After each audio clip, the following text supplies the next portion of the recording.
welcome you all to UNAPO School Chanum, Imphal East, a fully residential school ranked Manipur #1 in All India School Ranking Awards 2023-24 by Education World in Co-Education Boarding School category. Academic session for 2024-25 will begin on 1st April 2024. Registrations are open for classes 4 to 9. Hurry up for registration.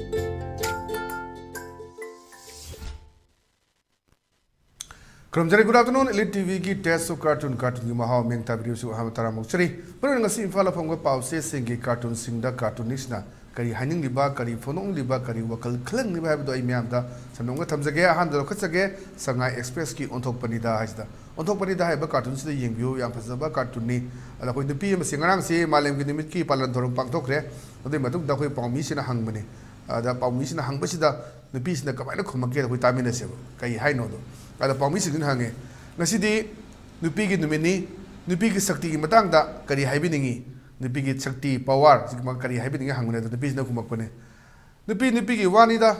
aigi nupasi afawa gundani aina jantra ma sibibadagi ma pumte te kre aina hairi makai mana yai ahal loiraba mama mapa thanamaga aigi kwata da pure nupi gi sakti si amna tum tonga to ma sakti si ma mya ma lei makan Pitribegi war thoki basu nupi gi ni hainare bani aduna nupi e je tuan ba saktam chen ba adum mani lan chatle adum ima kali durga gi saktam lobi ing tappe ing tappe saktam lobi adum makhalam gi nupi ni aduna ni aduga mayam na malem da khwai gi khenare basu maitai nupi gi thongna lingjen si di mayam gi leire basi gi yamna khenaba top ma leiba aduni malem da khoi khangi bache aduna haibani anamana hangbadu dani gasidi nupi gi namini nupi gi sakti matang da kari haibiningi na pawmi singna hangkan sida mana khokone nupi gi wani da agi nupasi afawa gundani aina jantra ma sibibadagi ma pumte te khre aina hairi makai mana yai ahal loiraba mama mapa thanamaga aina kwata da pure hai sini madana sumba thodok se dum aina badoni nupi sina eni yuma madam mayum palakunda nupi mau ama lakpadagi yum kaiba mau ama lakpadagi yum se nungai boy ba mase dum yawi adum nupina haiba in dabadagi irang thokpa mayama nupina haiba in badagi nungaiba mayama si chumayam ne makhal matheni lei se duna nupi gi maramda iwa haisi tungan mani nupi afabu su lei hai koina ipom daga yabudo nupi kwa nupi hogdong nupi hui gaina haina ba mayama leibudo sum phagi una karida haina budo ni koi nga leibu matamda koi manam ga su namman leibudo koi nupi hogdong ko wi gaina thairi gi mayang man tom biyo naga babu hoinaga saw boyna ka sanare gi ko ipom kai yam phazaba hajidum leibani yam na wan tok leiba jumba londa karida achoba message ma piba adum mayam su hajik leibani ada nupi sidi nupi gi sethabada adum loiroi kasi adum patana changani nupi afaba su lei nupi kwak adagi nupi langja kaina haiba mayam lei afaba nupi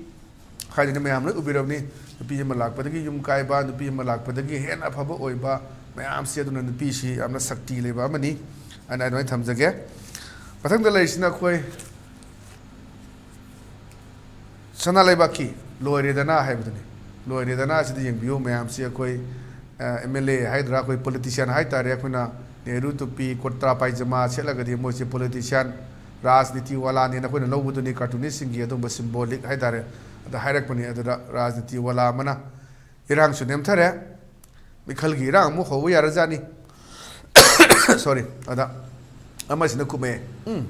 bot ne bo hairadi irang ga loina kawgadabni na hajik se dum haura bani bot la ni lakpati ngarang na dei di haji numi ka pelep kre asabna kan nei kari hairak pono chapcha ba khang mangamdri awna haji bot nakchala bagi hale ikui na ko election notification thola ni ade koro kadak la ni ade koro kadak la tingai sida thabaki dama la kahorani haji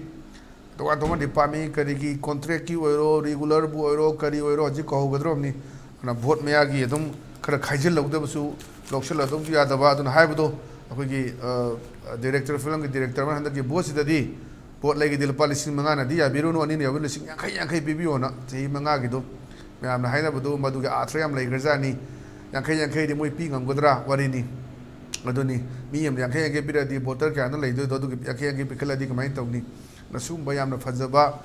ꯑꯣꯏꯔꯣꯏꯗꯕ ꯑꯗꯨꯕꯨ ꯍꯣꯏꯅ ꯑꯩꯈꯣꯏ ꯍꯧꯖꯤꯛ ꯏꯁꯨꯁꯦ ꯈꯪꯉꯕꯅꯤ ꯀꯔꯝꯕ ꯃꯤꯑꯣꯏꯕꯨ ꯀꯅꯥꯕꯨ ꯑꯩꯈꯣꯏꯅ ꯑꯩꯈꯣꯏꯒꯤ ꯃꯤꯔꯦꯞ ꯑꯣꯏꯅ ꯊꯥꯒꯗꯒꯦ ꯄꯥꯔꯂꯤꯌꯥꯃꯦꯟꯒꯤ ꯑꯣꯏꯔꯣ ꯋꯥ ꯉꯥꯡꯕ ꯉꯝꯒꯗꯕ ꯏꯆꯪ ꯊꯧꯅ ꯊꯦꯡꯅꯕ ꯉꯝꯒꯗꯕ ꯑꯗꯨꯝ ꯋꯥ ꯉꯥꯡꯗꯕꯤꯗ ꯇꯣꯉꯥꯟ ꯇꯣꯉꯥꯟꯕ ꯃꯃꯥꯡꯗ ꯂꯩꯈꯤꯕ ꯁꯩꯔꯦꯡꯒꯤ ꯂꯥꯏꯔꯤꯛ ꯏꯔꯒ ꯂꯥꯛꯈꯤꯕ ꯑꯗꯒꯤ ꯑꯗꯨꯝ ꯑꯩꯈꯣꯏꯒꯤ ꯖꯤꯔꯣ ꯑꯋꯥꯔꯗ ꯈꯔ ꯄꯨꯈꯠꯂꯗꯤ ꯊꯣꯛꯄ ꯑꯗꯨꯒꯨꯝꯕ ꯄꯣꯠ ꯅꯠꯇꯕ ꯈꯤꯇꯪ ꯍꯦꯟꯅ ꯏꯆꯪ ꯊꯧꯅ ꯑꯅꯤꯗ ꯑꯣꯏꯔꯁꯨ ꯑꯍꯨꯝꯗ ꯑꯣꯏꯔꯁꯨ ꯈꯤꯇꯪ ꯂꯩꯕꯥꯛꯀꯤ ꯏꯁꯨꯁꯤꯗ ꯉꯥꯡꯕꯗꯨ ꯇꯧꯁꯤ ꯍꯥꯏꯕꯒꯤ ꯋꯥꯈꯜꯂꯣꯟꯗꯨ ꯑꯗꯨꯝ ꯃꯦꯁꯦꯖ ꯑꯃꯁꯨ ꯄꯤꯕ ꯀꯥꯔꯇꯨꯟꯅꯤꯅ ꯊꯝꯖꯒꯦ ꯃꯊꯪꯗ ꯂꯩꯁꯤꯅ ꯑꯩꯈꯣꯏ ꯄꯣꯛꯅꯐꯝꯒꯤ ꯕꯥꯂꯣꯍꯦ ꯍꯥꯏꯕꯗꯨꯅꯤ ꯕꯥꯂꯣꯍꯦꯁꯤꯗ ꯑꯩꯈꯣꯏ ꯄꯣꯁꯁꯤꯗ ꯌꯦꯡꯕꯤꯔꯣ MP forms available here ꯑꯅ MP ꯍꯥꯏꯁꯤꯗ ꯑꯩꯈꯣꯏ ꯃꯦꯝꯕꯔ ꯑꯣꯐ ꯄꯥꯔꯂꯤꯌꯥꯃꯦꯟ ꯍꯥꯏꯗꯣꯏꯅꯤ ꯏꯂꯦꯛꯁꯟꯒꯤ ꯉꯥꯛꯇꯅꯤ ꯍꯧꯖꯤꯛꯁꯤ ꯀꯥꯔꯇꯨꯟꯅꯤꯁꯤꯡꯁꯦ ꯑꯩꯈꯣꯏ ꯂꯣꯏꯅ ꯑꯩꯈꯣꯏ ꯚꯣꯠꯀꯤꯁꯤꯗ ꯑꯗꯨꯝ ꯈꯨꯠꯁꯤ ꯊꯥꯔꯛꯑꯦ ꯑꯗꯨꯅ MP form is available ꯍꯧꯖꯤꯛ ꯇꯣꯉꯥꯟ ꯇꯣꯉꯥꯟꯕ ꯄꯥꯔꯇꯤ ꯑꯅꯤ ꯂꯩꯔꯦ ꯃꯦꯖꯔ ꯄꯥꯔꯇꯤ ꯀꯣꯡꯒ꯭ꯔꯦꯁꯀ BJPꯒ ꯑꯗꯨꯅ ꯀꯣꯡꯒ꯭ꯔꯦꯁꯀ BJPꯒꯤ ꯍꯧꯖꯤꯛ ꯐꯥꯎꯕꯗꯗꯤ ꯇꯤꯀꯦꯠꯁꯤ ꯂꯧꯊꯣꯛꯇ꯭ꯔꯤꯕ ꯃꯥꯜꯂꯤ ꯂꯧꯊꯣꯔꯛꯑꯅꯤ ꯃꯌꯥꯝ ꯑꯗꯨ ꯑꯗꯨꯒ ꯐꯥꯔꯁ ꯔꯥꯎꯟꯒꯤ ꯀꯔꯤꯒꯤ BJPꯒꯤꯗ ꯂꯧꯊꯣꯛꯄ ꯍꯧꯔꯕꯅꯤ ꯀꯣꯡꯒ꯭ꯔꯦꯁꯀꯤꯁꯨ ꯑꯗꯨꯅ ꯑꯊꯨꯕ ꯃꯇꯝꯗ ꯂꯧꯊꯣꯔꯛꯑꯅꯤ ꯈꯜꯂꯤ ꯇꯣꯉꯥꯟ ꯇꯣꯉꯥꯟꯕ ꯇꯥꯟꯅꯕ ꯃꯌꯥꯝ ꯑꯃ ꯑꯗ ꯍꯥꯏꯕꯗꯅꯤ ꯑꯗ ꯃꯌꯥꯝꯁꯦ ꯐꯣꯝ ꯐꯤꯜ ꯑꯞ ꯇꯧꯗꯦ ꯑꯍꯜ ꯑꯣꯏꯕ ꯃꯌꯥꯝ ꯑꯃ ꯇꯧꯔ ꯆꯪꯉꯒ ꯂꯩꯔꯦ ꯑꯗ ꯍꯩ ꯁꯤꯗꯤ ꯚꯣꯠꯀꯤ ꯅꯠꯇꯦ MP ꯍꯥꯏꯕꯗꯤ ꯃꯅꯤꯄꯨꯔ ꯄꯨꯈꯠꯄ ꯂꯨꯞ ꯍꯥꯏꯗꯣꯏꯅꯤ ꯑꯍꯜꯁꯤꯡꯒꯤ ꯂꯨꯞꯅꯤ ꯂꯩꯕꯥꯛ ꯉꯥꯛꯅꯕꯅ ꯃꯌꯥꯝꯁꯦ ꯐꯥꯒꯤ ꯇꯧꯔꯛꯏꯅꯤ ꯑꯩꯈꯣꯏꯒꯤ MPꯒꯤ ꯍꯧꯖꯤꯛ ꯐꯣꯝ ꯊꯥꯔꯦ ꯑꯗꯨ ꯇꯧꯔꯦ ꯚꯣꯠ ꯂꯦꯞꯄꯤꯅꯤꯡꯕ ꯍꯥꯏ ꯀꯥꯟꯗꯨꯗ ꯃꯌꯥꯝꯁꯦ ꯀ꯭ꯌꯨꯗ ꯂꯦꯞꯄꯗꯨꯅꯤ ꯐꯣꯝ ꯄꯥꯏꯔ ꯂꯥꯛꯄꯗꯨꯗ ꯑꯃꯗꯨꯅ ꯍꯥꯏꯔꯛꯄꯅꯤ ꯍꯩ ꯁꯤꯗꯤ ꯚꯣꯠꯀꯤ ꯅꯠꯇꯦ MP ꯍꯥꯏꯕꯗꯤ ꯃꯅꯤꯄꯨꯔ ꯄꯨꯈꯠꯄ ꯂꯨꯞ ꯍꯥꯏꯗꯣꯏꯅꯤ ꯑꯍꯜꯁꯤꯡꯒꯤ ꯂꯨꯞꯅꯤ ꯂꯩꯕꯥꯛ ꯉꯥꯛꯅꯕꯅ ꯑꯗꯨꯅ ꯍꯧꯖꯤꯛ ꯏꯂꯦꯛꯁꯟꯒꯤ ꯂꯥꯛꯄꯁꯤꯗ ꯈꯔ ꯔꯤꯗꯤꯀꯨꯂꯁ ꯑꯣꯏꯅ ꯈꯔ ꯅꯣꯛꯅꯕ ꯑꯗꯨꯒꯨꯝꯕ ꯃꯐꯝꯗ ꯊꯝꯃꯛꯄ ꯁꯤꯁꯨ ꯐꯖꯕ ꯀꯥꯔꯇꯨꯟ ꯑꯃꯅꯤ ꯍꯥꯏꯗꯅ ꯑꯩꯒꯤ ꯃꯥꯏꯀꯩꯗꯒꯤ ꯊꯝꯖꯒꯦ ꯃꯊꯪꯗ ꯂꯩꯁꯤꯅ ꯍꯨꯌꯦꯟ ꯂꯟꯄꯥꯎꯒꯤ ꯑꯁ ꯂꯣꯏꯔꯦ ꯍꯥꯏꯕꯁꯤꯅꯤ ꯑꯗꯨꯅ ꯍꯧꯖꯤꯛ ꯂꯣꯏꯅꯃꯛꯅꯤ ꯀꯥꯔꯇꯨꯅꯤꯁꯁꯤꯡꯁꯤ ꯚꯣꯠꯇ ꯂꯣꯏ ꯈꯨꯠ ꯊꯥꯔꯦ ꯁꯤꯗ ꯒꯤꯇꯔꯒ ꯈꯣꯡꯒꯥꯏꯔꯒ ꯏꯁꯩ ꯁꯛꯀꯥꯏꯔꯒ ꯖꯦꯡ ꯖꯦꯡ ꯖꯦꯡꯒ ꯇꯧꯔ ꯂꯩꯕꯅꯤ ꯑꯗ ꯌꯥ ꯍꯣ ꯀꯥꯏꯅ ꯂꯥꯎꯔꯒ ꯁꯤꯗ ꯑꯗꯨꯗ ꯑꯃꯁꯤꯗ ꯆꯥꯕꯤ ꯊꯛꯄꯤ ꯚꯣꯠ ꯑꯅ ꯍꯧꯖꯤꯛꯁꯤ ꯚꯣꯠ ꯃꯌꯥ ꯅꯛꯁꯤꯜꯂꯛꯄꯒꯤꯅꯤ ꯑꯗꯨꯅ ꯀꯥꯔꯇꯨꯅꯤꯁꯤꯡꯁꯨ ꯑꯗꯨꯝ ꯊꯥꯕꯗꯨꯅꯤ ꯑꯗꯨꯅ ꯍꯧꯖꯤꯛꯁꯤꯗꯤ ꯏꯁꯩꯕꯨ ꯁꯛꯄꯣ ꯂꯥꯛꯄꯣ ꯂꯥꯟ ꯇꯧꯔꯤꯒꯩꯁꯤ ꯀꯥꯎꯈꯤꯗꯣꯏꯅꯤ ꯑꯗꯩ ꯑꯃꯔꯣꯝꯗ ꯍꯧꯖꯤꯛꯁꯤ ꯇꯥꯡ 25ꯗꯒꯤ ꯌꯥꯎꯁꯪ ꯍꯧꯗꯣꯏꯅꯤ ꯌꯥꯎꯁꯪꯒꯁꯦ ꯑꯩꯅ ꯅꯍꯥꯟ ꯍꯥꯏꯖꯕꯗꯣ ꯌꯥꯎꯁꯪꯒꯁꯦ ꯑꯩꯈꯣꯏ ꯊꯥꯕꯜ ꯆꯣꯡꯖꯒꯦ ꯀꯥꯏꯅ ꯂꯩꯁꯥꯕꯤ ꯑꯗꯨ ꯂꯩꯀꯥꯏꯒꯤ ꯂꯩꯁꯥꯕꯤꯁꯤꯡ ꯀꯥꯏꯅꯒ ꯈꯕꯔꯗ ꯑꯦꯗꯚꯔꯇꯥꯏꯖꯒ ꯇꯧꯔꯛꯄ ꯌꯥꯎꯔꯛꯀꯗꯧꯔꯤꯕꯅꯤ ꯀꯥꯎꯗꯅ ꯂꯥꯟꯁꯦ ꯀꯥꯎꯊꯣꯛꯈꯤꯗꯅꯕꯀꯣ ꯑꯗꯨꯅ ꯃꯌꯥꯝ ꯍꯧꯖꯤꯛꯁꯨ ꯑꯣꯏꯔꯦ ꯑꯩꯈꯣꯏꯒꯤ ꯁꯣꯁꯤꯌꯦꯜ ꯃೀಡಿಯಾꯗ ꯀꯔꯤꯗ ꯔꯤꯜꯁ ꯑꯃ ꯊꯥꯒꯠꯅꯔꯛꯄ ꯊꯥꯏꯅꯒꯤ ꯊꯥꯕꯜ ꯆꯣꯡꯈꯤꯕ ꯈꯣꯠꯈꯤꯕ ꯃꯌꯥꯝ ꯑꯃ ꯑꯗꯨꯅ ꯀꯥꯎꯅꯤ ꯍꯧꯖꯤꯛ ꯃꯅꯤꯄꯨꯔꯁꯦ ꯂꯥꯟ ꯇꯧꯔꯤꯕꯅꯤ ꯂꯥꯟ ꯃꯅꯨꯡꯗ ꯂꯩꯔꯤꯕꯁꯤ ꯑꯗꯨꯅ ꯁ꯭ꯋꯥꯏꯁꯤꯗ ꯂꯥꯏꯒꯤ ꯁꯣꯏꯗꯅꯕ ꯀꯔꯤ ꯇꯧꯕ ꯑꯗꯨꯅ ꯄꯨꯖꯥ ꯅꯨꯡ ꯇꯧꯗꯅ ꯃꯈꯜ ꯑꯃꯅꯤ ꯁꯤꯗ ꯏꯔꯥꯡ ꯄꯔꯥꯡ ꯇꯧꯗꯅ ꯃꯌꯥꯝ ꯑꯃ ꯇꯧꯔꯒꯗꯤ ꯌꯥꯝꯅ ꯅꯨꯡꯉꯥꯏꯇꯕ ꯑꯃ ꯑꯣꯏꯗꯣꯏꯅꯤ ꯑꯗꯨꯒ ꯍꯧꯖꯤꯛꯁꯤ ꯌꯥꯝꯅ ꯋꯥꯔꯤꯕꯁꯤ ꯃꯔꯨꯑꯣꯏꯅ ꯑꯩꯈꯣꯏ ꯑꯥꯔꯇꯤꯁꯁꯤꯡꯁꯤꯅꯤ ꯁꯨꯃꯥꯡ ꯂꯤꯂꯥꯒꯤꯕꯨ ꯑꯣꯏꯔꯣ ꯑꯗꯨꯒ ꯏꯁꯩꯒꯤꯕꯨ ꯑꯣꯏꯔꯣ ꯑꯗꯨꯒ ꯂꯩꯔꯤꯕ ꯁꯥꯎꯟꯒꯤ ꯂꯥꯏꯠꯀꯤ ꯃꯌꯥꯝꯁꯤ ꯑꯩꯈꯣꯏ ꯀꯩ ꯍꯥꯏꯇꯥꯔꯦ ꯌꯥꯝꯅ ꯑꯗꯨꯒꯤ ꯁꯤꯖꯟ ꯃꯇꯝꯅꯤ ꯍꯥꯏꯇꯥꯔꯦ ꯌꯥꯎꯁꯪꯁꯦ ꯂꯝꯇꯥ ꯊꯥꯁꯦ ꯑꯗꯨꯕꯨ ꯍꯧꯖꯤꯛꯁꯤ ꯂꯣꯏꯅ ꯂꯥꯛꯄꯅꯤ ꯃꯌꯥꯝ ꯋꯥꯕ ꯃꯌꯥꯝ ꯑꯃ ꯑꯩꯈꯣꯏꯅ ꯑꯥꯔꯇꯤꯁꯀꯤ ꯄꯥꯎꯗꯝ ꯀꯌꯥ ꯅ꯭ꯌꯨꯁꯄꯦꯄꯔꯗ ꯑꯗꯨꯒ ꯑꯇꯩ ꯑꯇꯣꯞꯄꯗ ꯃꯌꯥꯝ ꯑꯃ ꯎꯔꯤꯗꯨꯅꯤ ꯌꯦꯟ ꯑꯩꯈꯣꯏ ꯌꯦꯡꯒꯣꯟ ꯁꯥꯅ ꯌꯦꯟ ꯂꯣꯏꯕ ꯌꯥꯎꯕ ꯑꯗꯒꯤ ꯒꯤꯇꯔ ꯌꯣꯟꯊꯣꯛꯀꯦ ꯂꯥꯛꯄ ꯇꯕ꯭ꯂꯥ ꯌꯣꯟꯊꯣꯛꯄ ꯕꯟꯙꯥꯟ ꯊꯝꯕꯒꯤ ꯂꯥꯛꯄ ꯁꯨꯒꯨꯝꯕ ꯃꯌꯥꯝ ꯑꯃ ꯅꯨꯡꯉꯥꯏꯇꯕ ꯄꯥꯎ ꯑꯃ ꯇꯥꯏꯗꯨꯅꯤ ꯍꯧꯖꯤꯛ ꯃꯇꯝꯁꯤ ꯌꯥꯝꯅ ꯑꯩꯈꯣꯏꯒꯤ ꯑꯥꯔꯇꯤꯁꯁꯤꯡ musician orchestra ma'am sound system की पोइनू मतमनी लाइबक्तीब है ताई नुंगाइतब थोई और अखोना भोटना लोना काउगीदना मदुगी फिल्म लाकद्रा है मेसेज पीब याम फजब कार्टूनी है माइकैदगी थमजगे मथंग लेना अखोई इचेल एक्सप्रेस की नईरे है नईरे अखोई अहल अनी वरी सानबने कईरे कई है मणिपुर सिबू इंडिया की सरुक अमनी हाइबसी काउर जालाना हाइनबदुने हजिसे अखोई था तरा हेंजले नान तांग हुम द फाग्रबनी ngasi tang mapani thaung ni mitaruk ni sure sai sidani manipur gi rang chele phandriba adu election gi adi ngarang kiren rijiju na hairak ba fom du yaning de na congress na protest toriba yaning driba mayam dine duna amina khumai vote yoruk labani na nising narak lani na vote maya dani laktoi mayam do manipur yaudana awang nupok yaudana bharat chokot pe yaroi haidan laromba dum adagi imphal jiri lambi da koi plane tahani hairama mayama सुबह ma'am से lucky vote से हेलजुका मणिपुर की अनी inner की outer की मरू मैंने लौब ताई aduna ni sida campaign ka tongna rakadoi mayam si nan haigre akhoi Manipur BJP gi adumba akhoi gi ba MP ni thadaba yade haina chief minister adum party gi office pangto pa thorom da phongdo khibaduni adu sai sidani Manipur se India gi saru amani haji kauro jala an haibda da vote yoro labane ning sing narak lena lani campaign lakani kari tawgadage achouba prithvi da thok khide mong ni tawre posi adu kari gore kidagi tudi mayam yenga khangani mathang da leisna khoi naron thudang gi hawa do leirang do haibduni hawa do leirang do sida khoi saireng saidin na baina su lobu yare aduga khoi gi kamte tha adre adu wa ngang mra adu ba patho ibisna ji saireng saidin be mong ba male adu mana patho e kuki gi bhom wate nongmai wate maru wate michang wate toy gani haibi ne basu wate chingna jai vote loraga khadrak ama tawra kadra na mana saireng pathok pane khoi asai basing aduga ai basing kabi singi sereng pathobagi sereng chaidam na ba agi sereng chaidan na ba mayam da pathoba kabi samelal hai tare mada pathoba sereng mane ne lawjagi ai gi meng dagi mana thirei ba irei ba hai si lo kan da na kuki gi bhong wate nongmai wate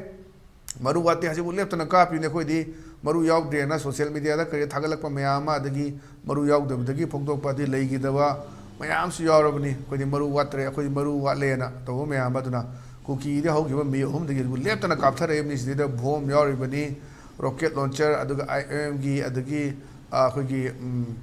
twins motor MMG bo gok selaktana khoi kapthare im me ami khoi sugnu da kapthar gi ba me am taduna kuki gi bhom wate nongmai wate maru wate misang wate toy gani haibi na busu wate chingna jai bot loraga khadrak ama tawra kadra na yam phajaba kabi gi sereng chi yamna wan thok laiba sereng ne na thamjage mathang da leisna khoi Manipur news gi dasani hai badune dasani si yengbiu akhoi gi office la ga ka na kho ga tunga ra lei badune aduda magi officer na hai dare mai mama nam tra mai mathak thongba ad madu madi khang re tai ga pun ni na mathak thongba su oyo mali mantri gi mira mathak ki hal ga samnabra office ta na khok pi nuba na tunga ra ga lei badune hajiti mantri gi mi ni aduni ga na mukhai ra ga tongna ba myam yawi ana khoi education department da posting tani aduga education minister gi matung indaraga leiba mayam mamang da yaw gre hajiki wana te mayam toan toan ba ana attest toroga thama mayam aduna toan toan ba department gi suni khoi mantri gi bini aidi mayam tanna ba aduna ne na kho ga tungai leiba ni thawak suda bida adar sagi mag officers na haibani mantri gi mira nataga mathak ki ahal gi samna bra na officer na khu pinu ba na yana phajaba wan tholeiba sisu cartoon haidana aigi maikete gi thamjage mathang da leisna khoi People's Chronicle gi ni People's Chronicle gi lari baje Saturday satire da haire mai ni piece na hai bani kamai hai gi ta da look if you are thinking of defecting the government and its party yengo nang na ne khoi gi ngak sidagi toke daga to khaina ta ge daga party gi toke hai da ne please do before election manga tahoro not after na mani business pi bani kari to gedage BJP gi kano se mu lakdra la oidra koin haiba ngamde praja gi huni praja na khangni congress lakdra kai lakdage haiba ngamde election du result du thola kan khangadam ni koin sida ai pa satna aduna kani aduna tawni kaina har ya ponde boche tawngamde aduna dum adaidani sagi mana magi MLA nupas da haibani look if you are thinking of defecting the government and its party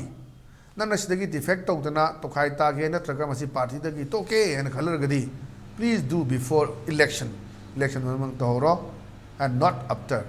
adu matung dadi adu toroganu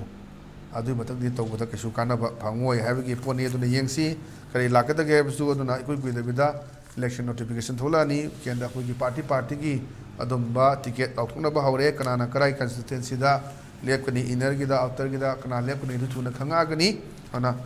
amna phajaba khigi pikraba kalum amasida khabar gi sida cartoon ni amna phajana ko ke thadara ka magi dialogue adu magi picture sipula kana mayam da adu wakhal khalak nubagi message ma piba adumba cartoon singni ana cartoonist sing su chauba editorial gi right no lo busyabni moi defamation chage to khotpa mayam adagi mayam yaning daba pan ba yauraga di dum bagi pot lakhe su ya pongdo amba koi kuni studio da kawraga unajagi da pongdo mayam leiduni haji akoi cartoonist khara kawdo wali koi HL Express ki wali aduga Hoyland Pau ki wali ana moising susu aduga akoi Manipur News ki adusu wali mayam singa si matang kaurakanda moina kamaina cartoon singa se yekna bo honei wahi kamaina ina bo honei habdu ai mayam da thamjage ngasi gidi Elite TV ki test of cartoon gi mahau matang selection jare meng tabiri bo singbo muka khona khurum jabagalorena kaine na beathing ni seri pinevirsi.